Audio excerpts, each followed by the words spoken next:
Hello everyone. For today's video, I'd like to not focus in on the project that I'm working on, which by the way is a pair of bolt tongs, but I'd rather give you a wide-angle view of my workspace and also show that from a few different positions. I'd like to use this video as a sort of Q&A, maybe answer a few questions that a lot of commenters have.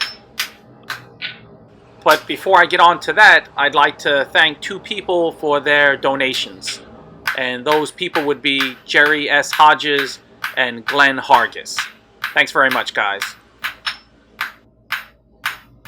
So firstly, a lot of people are curious when they see me sitting while forging, and they wonder about my body in relation to the anvils, the heights of everything, and such. My seat is 15 inches high, or roundabouts, and my two block style anvils are 18.5 inches and 17.5 inches from the floor up. Obviously these numbers should be adjusted according to your height, your proportions, and your mechanics. There are certain guidelines that you'll always hear for, if you're typically if you stand while forging in an anvil, maybe you don't hear as much of it for sitting because it's less common. But those guidelines are a starting point, and what you have to keep in mind is that as you gain experience, and as you have a lot of time in at the forge, you should judge the heights, the relation of your body to where the anvil is according to your own comfort. So at the end of the day, how you feel comfortable while forging is the most important factor. So how did I come to sit for my forging? Well, when my wife and I moved from the States back to Taiwan, we had previously lived here, and then I was much more limited on space. You can see the area that I'm operating in, though this is just one small part of what I could use. This is the best area for me in terms of, and this may seem strange, in terms of where the sun is, because I'm outside. So, this doesn't get the morning or early afternoon sun, and that's when I want to hammer the most. So I looked at my space, and I determined that it would be worthwhile to try sitting down, and rather than me standing and moving to the workstations to where the different tools are located, that I should have them come around me or be in either permanent fixed positions around me or on wheels that I could roll around me. And this has proven to be very good for my situation. But I also want to stress that if you decide to try sitting while forging, that you need to take proper precautions. It's definitely it's inherently more dangerous than standing. If a piece of hot metal were to fly and land in your lap, well, I don't need to explain how that could be a danger. So you definitely need to take precautions, and it also needs to suit your body type. And by that, what I mean is you need to be pretty quick in case you have to move. And on the point of being quick, I want to make another point here and say that when you're forging, when you're blacksmithing, you should work quickly. You obviously have a limited amount of time each heat, so you want to work quickly but never be in a rush, if that makes sense.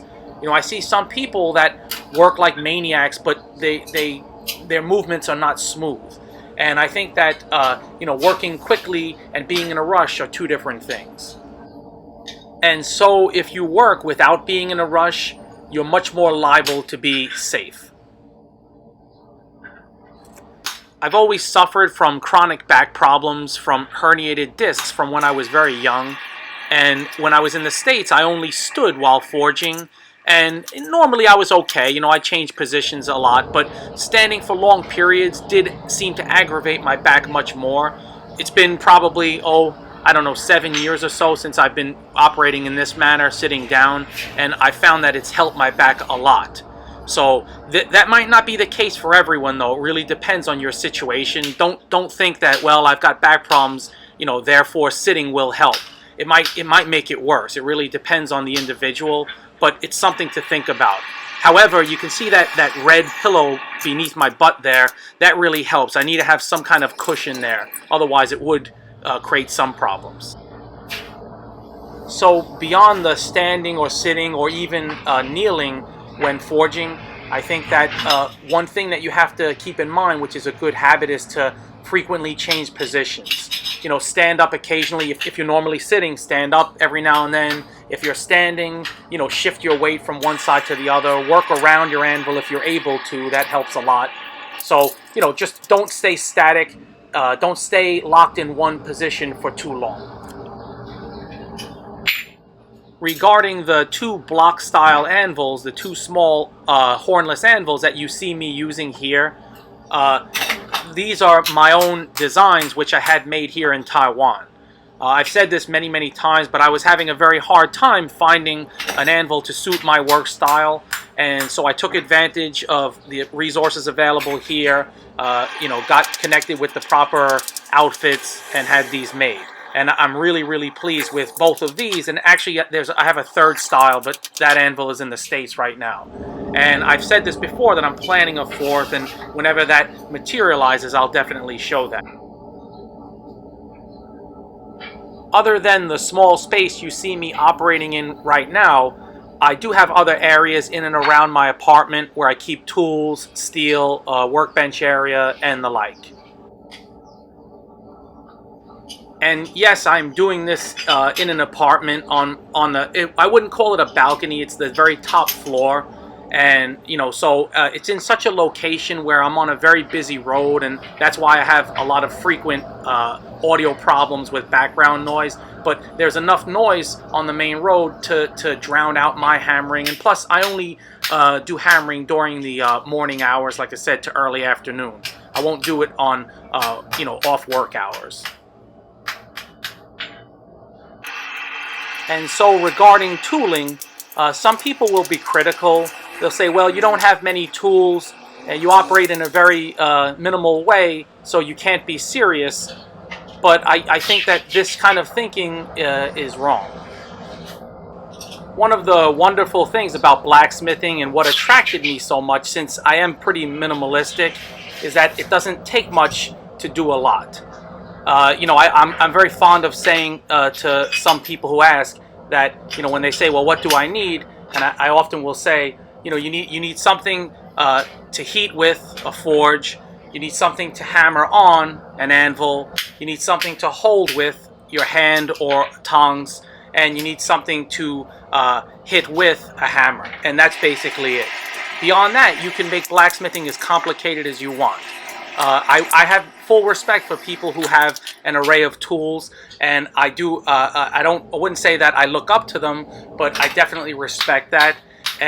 But it's not for me personally. So with the proper skill and application of techniques, it doesn't take a lot to make any number of wonderful items. I think I would like to do more videos in this style, sort of a Q&A, where I take questions from the comment section and answer them while working on some projects. I feel that I have the best customers and subscribers in the world. I really do. And you guys know that I try to answer every comment, but I think as my channel moves forward, I think I'll find it harder and harder to answer every comment. So maybe in the future, you know, if you leave a kind comment, I might not respond, but I read every comment maybe 2 or 3 times. And if you ask a specific question, of course I'll get around to answering that. Or if you make a comment that I feel needs responding, I'll certainly do that. And whether it's praise or constructive criticism, many of your comments inspire me. And I can even get a kick out of those maybe intended to discourage. Comments calling me a know-nothing, blacksmith wannabe, Baldilocks, or something along those lines doesn't faze me in the least. At the end of the day, most folks are good people, and so I think it's important to turn down the noise and focus on the positive. Without showing the final adjusting, here's the finished tong.